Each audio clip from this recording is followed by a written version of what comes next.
Hello મિત્ર, જય માતાજી. હું દિયાબેન પરમાર અમરેલીથી. મારી ચેનલનું નામ દિયાબેન ડીનું રસોડું. તો આજે આપણે ગાંઠિયા ફાફડીનું શાક બનાવશું. તો આપણે આ ફાફડી લીધી છે, આ રીતની પાપડી આવે એ. ફાફડી કયો કે પાપડી કયો, બે એક જ કહેવાય. અને આ આપણે ટમેટા સુધારી લીધા છે, આ રીતે ઝીણા ઝીણા સુધારી લીધા છે. વઘારવા માટે આપણે આ જીરું લીધું અડધી ચમચી. આ લસણ, આપણે લસણને એક મરચું આ રીતે ખાંડી લીધું છે. અને આ આપણે આદું આ રીતે ક્રશ કરી લીધું. અને આ મરચાં લીધા છે આપણે બે, એ આ રીતે આપણે સુધારી લીધા. થોડીક આપણે હિંગ લીધી, અડધી ચમચી આપણે હળદર લીધીશ. આ આપણે લસણવાળી ચટણી લીધી છે એક વાટકી. એક ચમચી આપણે ધાણા જીરું લીધું. થોડીક આપણે કસ્તુરી મેથી લીધી. સ્વાદ પ્રમાણે મીઠું લીધું. અને થોડાક આપણે ધાણા આ રીતે સુધારી લીધા. અને આપણે તેલ લીધું અને પાણી લીધું. તો હવે આપણે ગેસ ચાલુ કરશું. ને આપણે આ કડાઈ રાખશું. એમાં આપણે તેલ નાખશું. એક ચમચા જેટલું નાખ્યું છે. તો તેલને આપણે ગરમ થવા દેવું. તો તેલ આપણું ગરમ થઈ ગયું છે. ગેસ થોડુંક ધીમું કરી નાખશું. પેલા આપણે જીરું નાખશું અને આ લસણ નાખી દેવું. આ આદું નાખી દઈશું.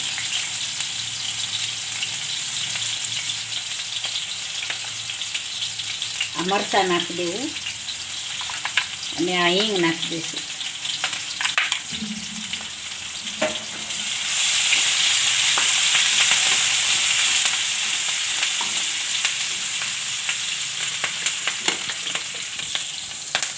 તો હવે આપણે ટમેટાં નાખી દઈશું.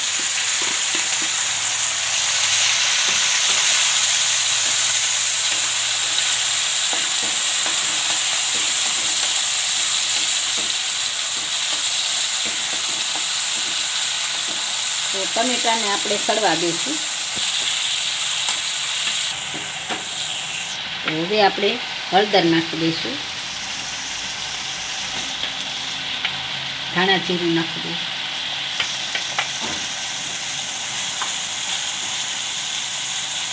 અને આપણે આ ચટણી નાખી દઈશું. સ્વાદ પ્રમાણે મીઠું નાખશું. આપણે પાપડીમાં હોય ચટણી, ઓલો મીઠું એટલે થોડું નાખશું.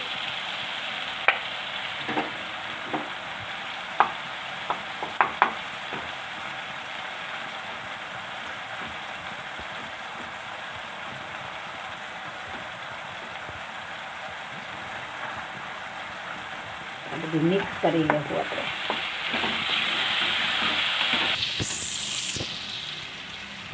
હવે આપણે થોડાક ધાણા નાખી દેવું.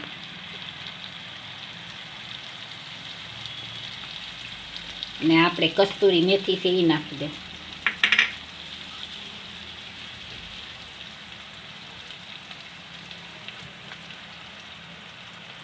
બધું મિક્સ કરી અને આપણે આમાં પાણી નાખી દઈશું.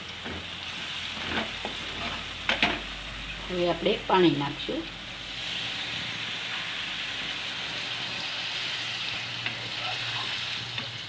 આપણે અડધો કળશો નાખ્યું છે પાણી. હવે આપણે સળવા દેવું ઘડીક. તો આપણે અડધો કળશો પાણી નાખ્યું છે. તો હવે આને આપણે સરસ ઉકળવા દેવું. ઉકળી જાય ત્યાં લગી આપણે આને રાખશું. પછી આપણે આ પાપડી નાખશું.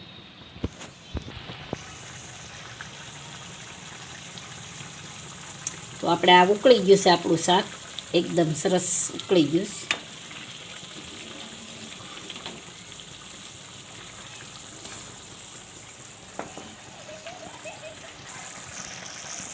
હવે આપણે આ પાપડી નાખી દેવું. હવે આપણે ગેસને બંધ કરી દેવું.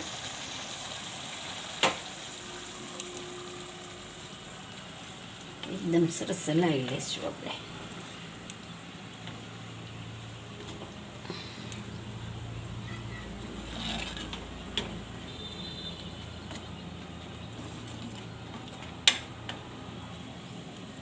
હવે આપણે સર્વ કરી લેવું. મસ્ત બની ગયું છે.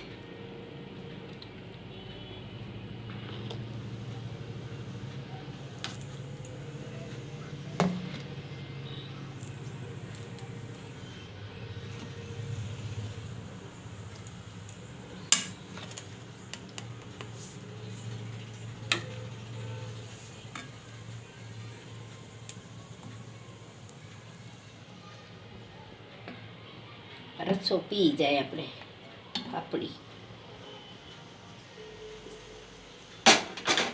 ઉપર આપણે ધાણા નાખશું.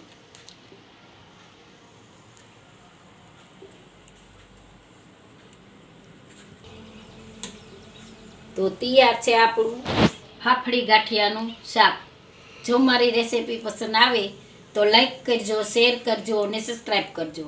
બેલ આઇકન જરૂર દબાવજો. કોમેન્ટમાં બતાવજો કે તમને કેવું લાગ્યું ફાફડી ગાંઠિયાનું શાક.